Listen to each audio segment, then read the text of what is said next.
Live, three, two, one. Hey, internet friends, this is MagicBrad, Synergy Cafe, and I've got a special guest now that's actually in the same time zone, or maybe an hour before me. I'm not sure. We'll find out. But he's going to share a little bit about his business and lifestyle and things what he's doing. So I think he's there, and his name is Paul. Paul, are you there?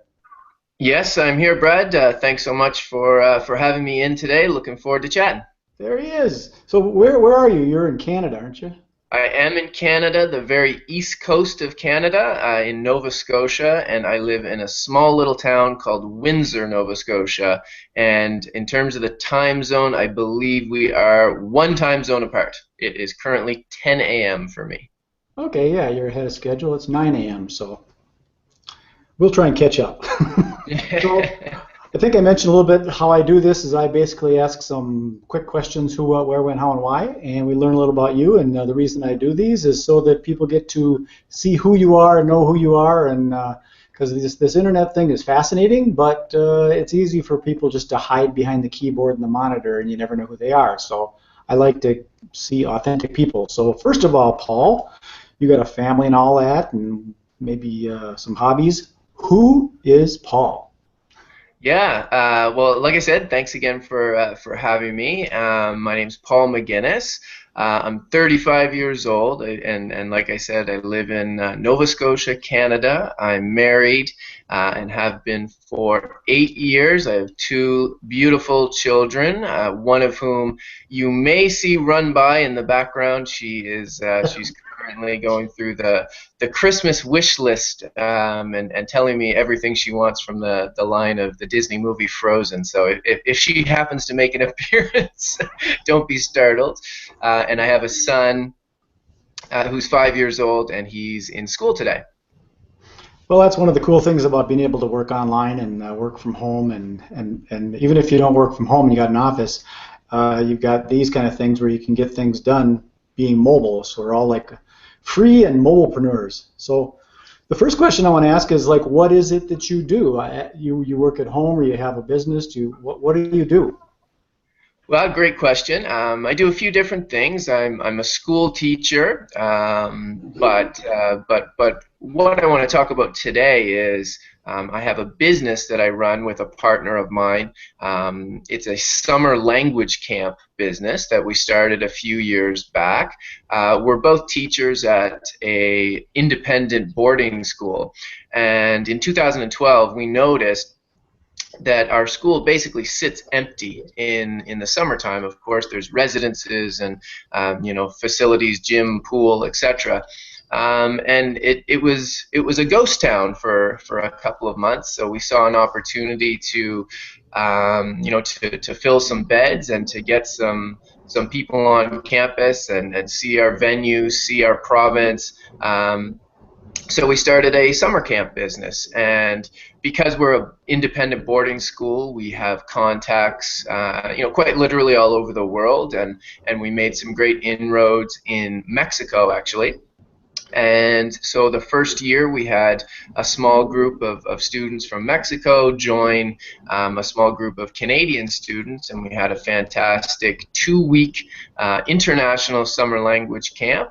And the next year we really grew the camp. We had about 30 students from Mexico, a couple students from Europe, and about 25 students from Canada, all come together and live together and learn together on our beautiful campus here at the school that I work at. And this year we're working hard during the off season, so to speak, to really grow the camp even further. So it's some exciting times for the business. Okay, well that kind of segues into the next question. That is like where. It sounds like you actually have a facility that you do this, but I'm assuming you do, as far as where, you probably do some of your marketing online. But do you have like an office that you work out of, or do you work out of your home? And then with the retreats and events, you must do those at that school that's normally a ghost town, and you're utilizing it. Yeah, absolutely. So we both have a home office, my partner and I, and we're able to, we don't have to go anywhere to work on our summer camp business. I'm literally sitting in my office right now on Friday morning, and I've already been doing some things online in terms of promoting the camp and getting our marketing rolling for for the season, which is great. And yeah, like you alluded to, we have a beautiful venue. Our school is it's lovely. It's a 60-acre campus. It's in a pretty rural setting, lots of green space, and the facilities that we are fortunate enough to have in the summertime are fantastic. We have a beautiful gym, beautiful pool, food services provider, comfortable residences, et cetera, et cetera. So it's sort of a beautiful natural setting, with all of the amenities that one might expect in 2014. Okay, so then my next question is like when, like for you, when do you do these retreats? And I guess when you work, you probably work 365, 24/7, whenever you want to is when. But when do you do the actual retreats? Are they like day and night, or are they like in the summer times? When does it all happen? Yeah, good question. So we currently we have one 2 week camp, and it runs in the middle of July, and that's a great time because it coincides with a lot of the summer break for a lot of other countries. Here in Canada, and I think in the States, we have pretty similar time, school, summer vacation, but around the world, it's not always, it doesn't always line up. So we chose a nice 2 week period right in the middle of July. Next summer, it's the 13th to the 27th of July. And the students all come together.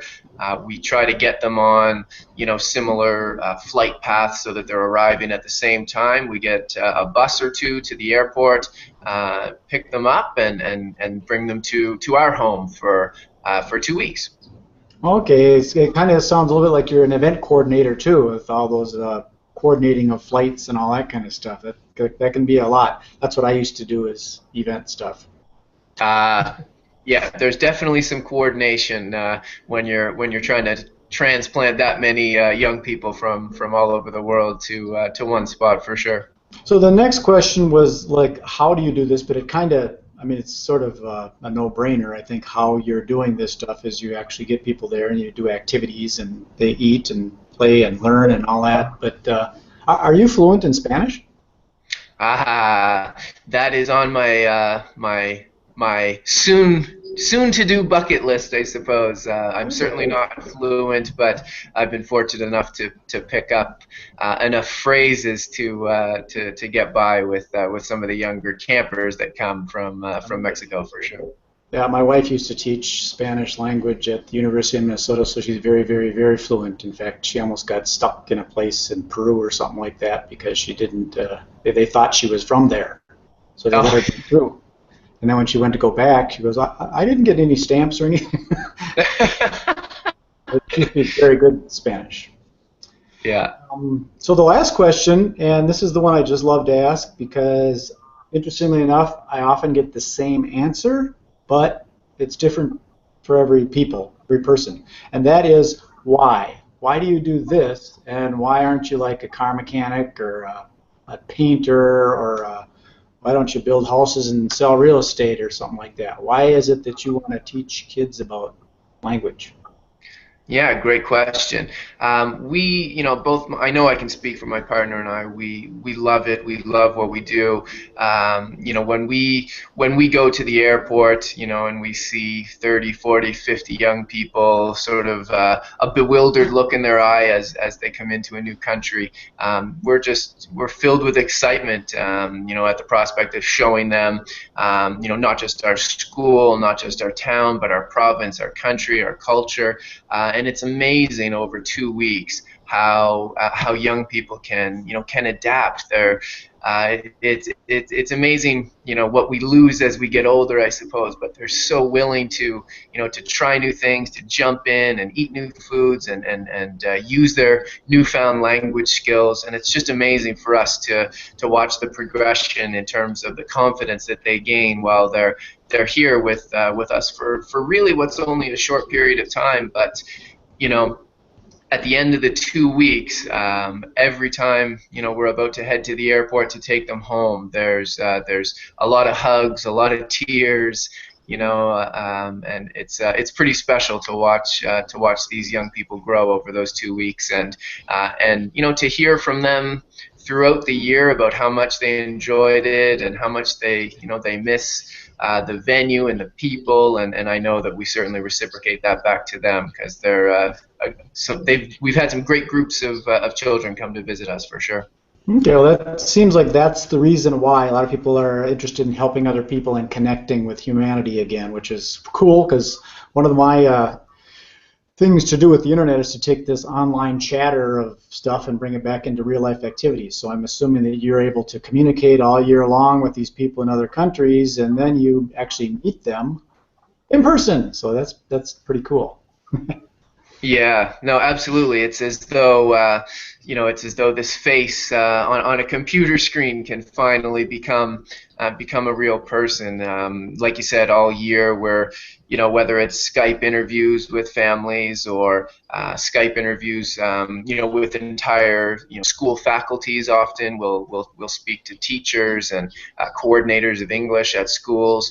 It's fascinating for us to be able to connect with people literally from all over the world. It's a lot different when you're in real life. There's a friend of mine that I would Skype with him often, and then I actually met him in real life, and he's tall. I never knew he was that tall.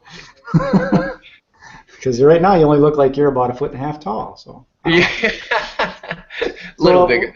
We're up to about 12 minutes after, and I like to keep these kind of tight, because people have other things to do, so I don't like to do these big long webinars. I just want people to get to know who you are, and if they like what you do, they might contact you, and what I do is I take your website links and put those into the YouTube description so people can contact you and learn more about what you do. So if there's any closing things you want to just chat about for the next couple of minutes, it'll be 9:15 soon, and we'll close it off. But I think it's really cool that we're able to utilize the internet like this, and the ability not to have to be in a box.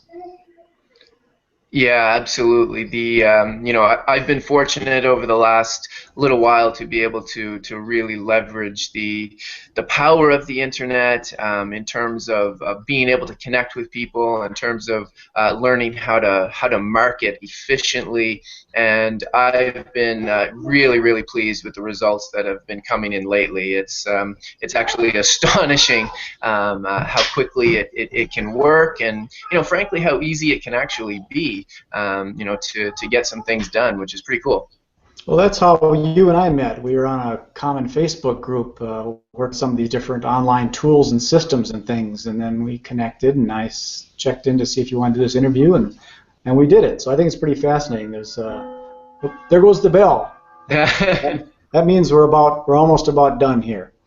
So I appreciate you taking the time. This was fun, and we'll be doing another one. I'd like to maybe get a update of how things are going, and maybe do an on-location one when you got something going on. You can run around with your GoPro camera or whatever and get some action shots.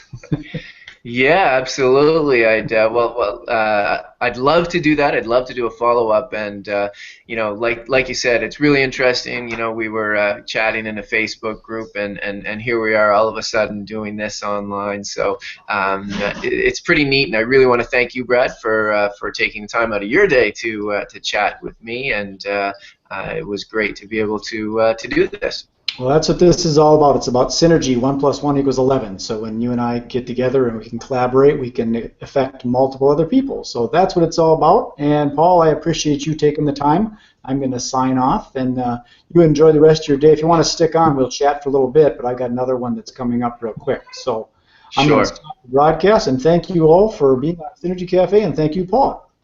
Thank you, Brad. Cheers.